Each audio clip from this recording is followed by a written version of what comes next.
రేపు వైద్య ఆరోగ్య శాఖ మంత్రులు దామోదర రాజనరసింహ గారిని, అదేవిధంగా ఐటీ ఇండస్ట్రియల్ శాఖ మంత్రులు దుద్దిల్ల శ్రీధర్ బాబు గారి ఇద్దరు మంత్రులతో శంకుస్థాపనలు, ప్రారంభోత్సవాలు కార్యక్రమాన్ని మీ ద్వారా ప్రజలకు తెలియజేయడానికి ఒక సమావేశం ఏర్పాటు చేయడం జరిగింది. ఈ కార్యక్రమంలో పాల్గొన్న ప్రతి ఒక్కరికి నమస్కారాలు తెలియజేస్తూ, ఉదయం 11:40 బాగిరిపేట స్టేజ్ కాడ ల్యాండ్ అయి 50 కోట్ల రూపాయలతో గొడవటంచా రోడ్డు, డబుల్ రోడ్డు నిర్మాణము, గ్రామాలలో సైడ్ డ్రైనేజ్, సెంట్రల్ లైటింగ్తో ఈ ప్రాంత ఆరాధ్య దైవమైనటువంటి లక్ష్మీ నరసింహస్వామికి స్వతంత్రం వచ్చిన కానుండి ఎంతోమంది ఎమ్మెల్యేలు, ప్రభుత్వాలు మారినాయి, ప్రజాప్రతినిధులు మారారు. ఆ దేవాలయానికి కని విని వేరుగని రీతిలో 14,15,00,000 రూపాయలు కొడవటంచ లక్ష్మీ నరసింహస్వామి దేవస్థానానికి గర్భగుడి మండపంతో పాటు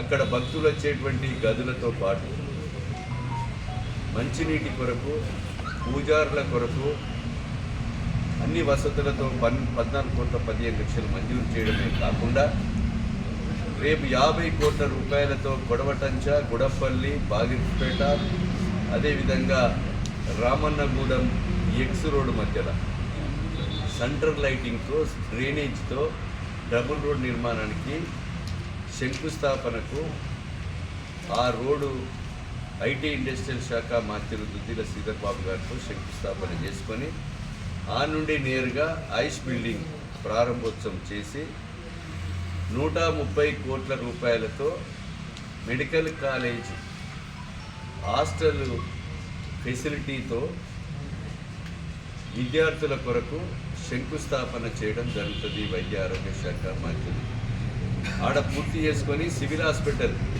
ఇది మన ప్రభుత్వ హాస్పిటల్ 1 బెడెడ్ హాస్పిటల్కి వచ్చి 4th ఫ్లోర్ 13 కోట్ల రూపాయలతో ఆ హాస్పిటల్కు లిఫ్ట్ కానీ అన్నీ, ఆ హాస్పిటల్లో ఏమేమి బెడ్స్ కావాలి, ఏం కావాలనేటువంటి 14 కోట్లతో శంకుస్థాపన మంత్రివర్యులు చేసి అక్కడి నుంచి మొగుళ్ళపల్లి మండలానికి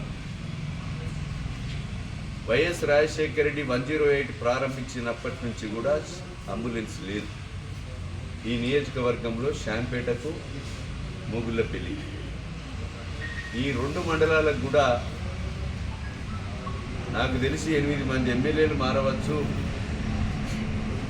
ఎంపీలు కూడా మారవచ్చు, ప్రభుత్వాలు కూడా మారినాయి. ఆ 2 మండలాలకు కూడా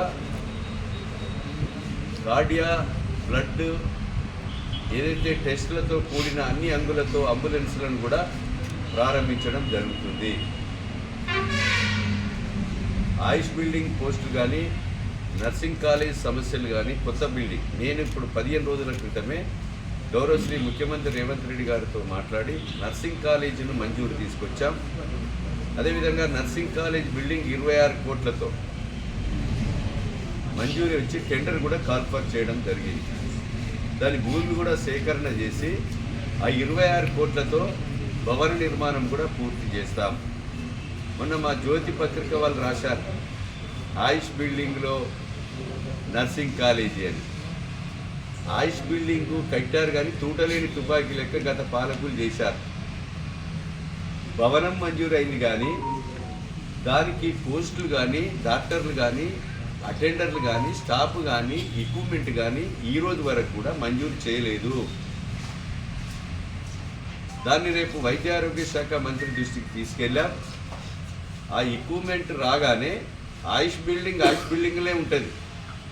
నర్సింగ్ కాలేజీని 26 కోట్లతో మంజూరు చేశాం, టెండర్ పిలిచాం, పనులు ప్రారంభిస్తాం. అది సంవత్సరంలో పూర్తి చేసి అక్కడికి ఆ నర్సింగ్ కాలేజీ కూడా మారడం జరుగుతుంది.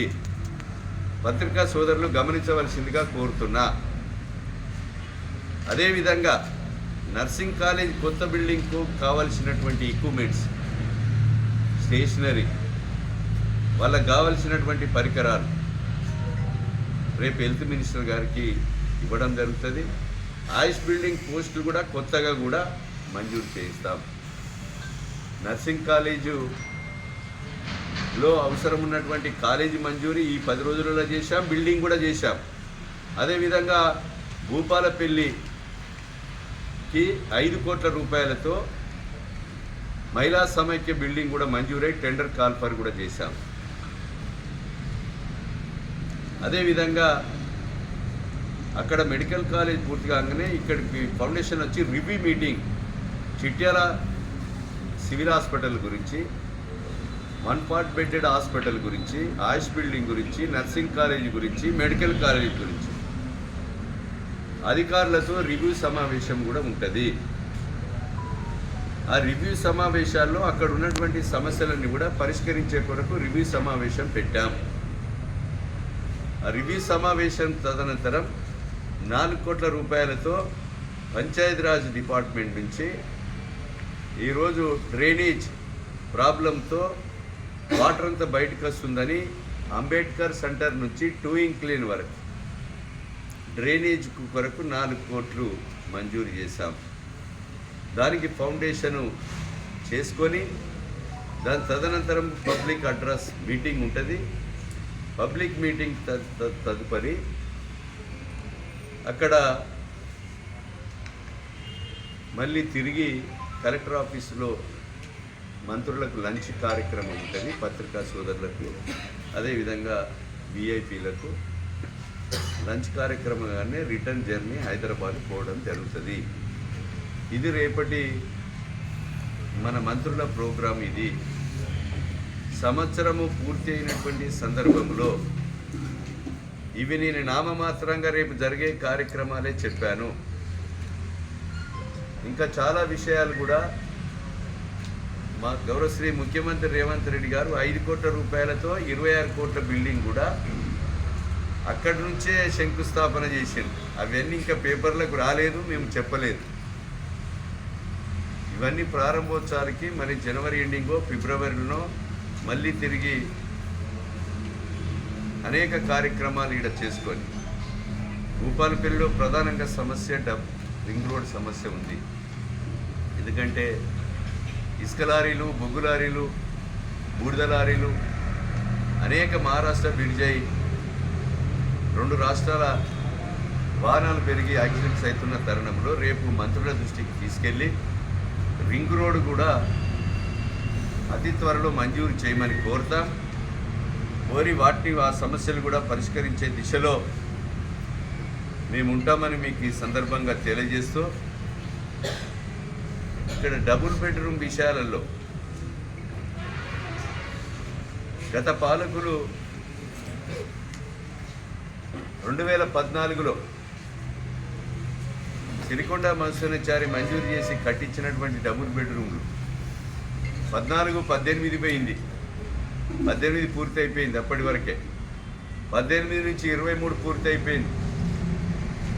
మరో శాసనసభ్యుడి పదవి కూడా అయిపోయింది. ఆ పీరియడ్లో వాళ్ళ యొక్క అలాట్మెంట్ చేస్తే ఇబ్బంది లేకుండా పోయేది. మేము అలాట్మెంట్ లిస్టులో గవర్నమెంట్ ప్రభుత్వం మారడంతో గైడ్లైన్స్ మారినాయి. డబుల్ బెడ్రూమ్ కానీ ఇందిరమ్మ ఇండ్లకు కానీ గైడ్లైన్స్ మొన్ననే రావడం జరిగింది. ఈ ఇందిరమ్మ ఇండ్లకు కూడా ప్రజాపాలనలో దరఖాస్తు తీసుకున్నటువంటి దరఖాస్తుదారులందరినీ కూడా పంచాయతీ కార్యదర్శితో అదేవిధంగా ఒక మండలాధికారిని వేసి వెరిఫై చేయించేసి ఆ వెరిఫైలో వచ్చినటువంటి ఆ ప్రజాపాలనలో దరఖాస్తు పెట్టుకోమంటే అందరు ఇల్లు లేవని, అందరు రేషన్ కార్డు లేవని, అందరికి పెన్షన్లు కావాలని పెట్టుకున్నారు.